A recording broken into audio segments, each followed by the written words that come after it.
believe the achievement of universal happiness and satisfaction is possible, but it does believe in diminishing human sorrow. It is because the world is, in its essence, unhappy that we need to create some joy. Because the world is unjust, we need to work towards justice. And because the world is absurd, we must provide it with all its meaning. In the end, what does it all mean? It means that we must be modest in our thoughts and our actions, stand our ground, and do our best work. It means that we must create communities and thought outside parties and governments in order to foster dialogue across national borders. The members of these communities will affirm by their lives and their words that this world must cease to be the world of police, soldiers, and money, and become the world of men and women, of fruitful work and thoughtful leisure. This is where I think we ought to direct our efforts, our thinking, and if necessary, our sacrifice.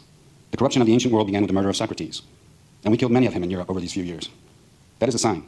It's a sign that only a Socratic spirit of indulgence toward others and rigor towards oneself can truly threaten murderous civilizations. It's a sign that only this frame of mind can repair the world. All other efforts, however admirable, that rely on power and domination can only mutilate men and women more grievously. This, in any case, is the modest revolution that we French and Europeans are experiencing now. Perhaps you're surprised that a French writer on an official visit to America does not feel obligated to present you with some idyllic portrait of his country, and has made no effort thus far to offer what is generally called propaganda. But perhaps when you reflect on the issues I have raised, it will seem obvious why. Propaganda, I suppose, is designed to provoke in people feelings that they don't possess. But the French people who have shared our experience asked neither to be pitied nor loved by decree. The only national problem of concern to them was not dependent on world opinion. For 5 years, what mattered to us was to know if we could save our honor. That is, if we could preserve the right to speak for ourselves the day the war was over. We weren't looking to anyone else to grant us this right. We needed to grant it to ourselves. This was not easy, but in the end, if we did give ourselves this right, it is because we know, and we are the only ones who know, the true extent of our sacrifices. Yet we are not entitled to give lessons.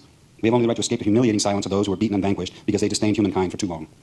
Beyond this, I ask you to believe that we will know how to keep our place. Perhaps, as some have said, there is indeed a chance that the history of the next 50 years will be made in part by nations other than France. I have no personal opinion on this question.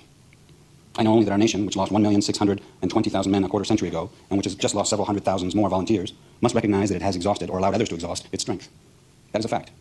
And the opinion of the world, its consideration, or its disdain cannot change that fact. That is why it would seem to me ludicrous to solicit or try to affect it. But it does not seem ludicrous to me to underline how the present world crisis stems from these quarrels about precedence and power. To summarize this evening, and speaking now for myself, I would like to say just this.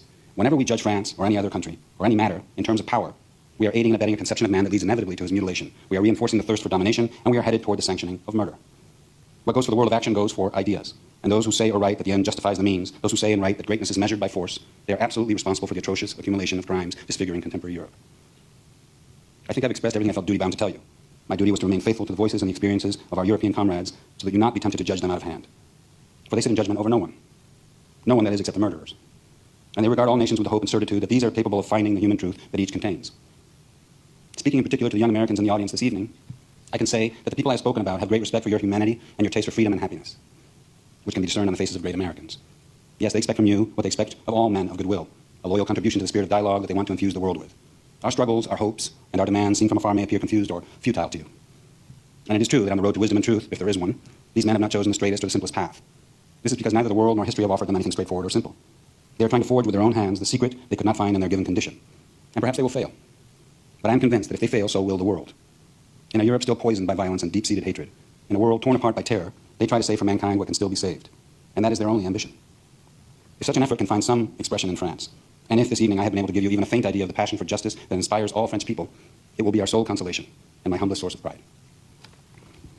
Thank you.